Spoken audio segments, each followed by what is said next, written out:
Welcome back to another edition of the Prospect Profile, a mini-series we do here within the Atlanta Braves franchise. We go over top prospects from AA Mississippi up to AAA Gwinnett. Last time we were in AA Mississippi to go over first base prospect Bob Klein, who has since retired due to MLB not fixing something that's been an issue, completely ignoring it for multiple games.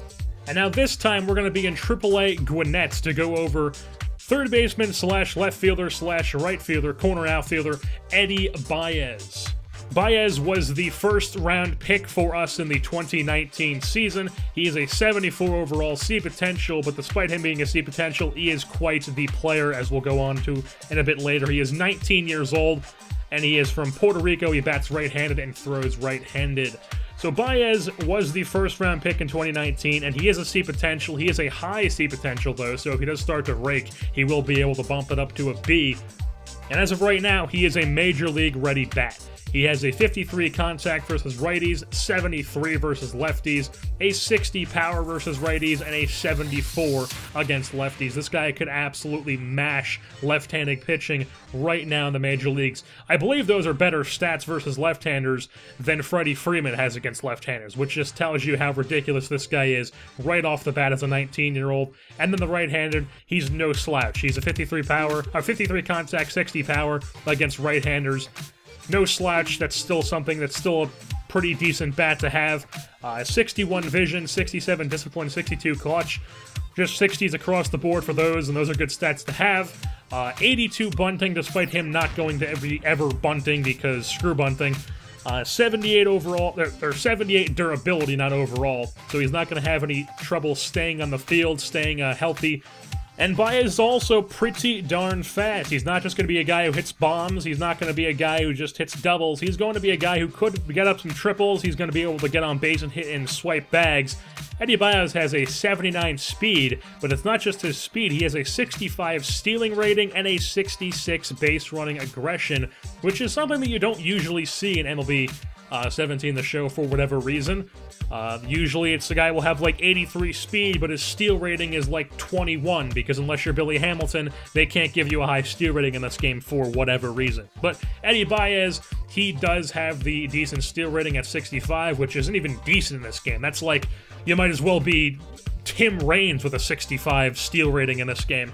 And really the only drawback to Eddy Baez, despite him only being a C potential, but like I said, that could go up because he is a high C potential and he can bump that up to a B. James Cornelius did it for us. Eddy Baez could also do it. But the one drawback to Eddy Baez is that he's not a great fielder. His fielding and reaction stats aren't the worst. You could deal with a 54 fielding and a 53 reaction, but especially being a corner outfielder, you don't usually want to see a 45 arm strength and a 32 arm accuracy, especially since he's a third baseman as it is right now. But I would say the best spot for him on the Braves is left field, but that's a bit of a not ideal thing for us because we have Leon Fenn in left field, who's the guy who's fast, but once again, not the best fielder, doesn't have the best arm, can't really move him anywhere else, because neither of these guys have great arm strength. They're not going to play right field, plus Cornelius is a right field. Ender Inciarte is our long-term center fielder until his contract runs out, and I'm not even sure if we'll re-sign him. I'm not even sure when his contract runs out. That's not what we're talking about right now. What we're talking about is Eddy Baez. But I would say that probably the most likely thing for him right now that I can think of is to be a third baseman despite his poor fielding, because this is the last year of Jung Ho Gong's contract. He will not be brought back next season, and if Kevin Maitan is not ready to take over at third base, then Eddy Baez could be like a stopgap at third base and then just kind of put him wherever we think he could go in future seasons, because the guy's bat needs to be, his bat, his speed, just his all-around offensive skill set needs to be on the Atlanta Braves roster for the future. But where we are going to put him, that also needs to be figured out. And with that being said, it's going to wrap things up here for this edition of the Prospect Profile within the Atlanta Braves franchise. I've been your host, Jerseyborn, and I'm saying goodbye.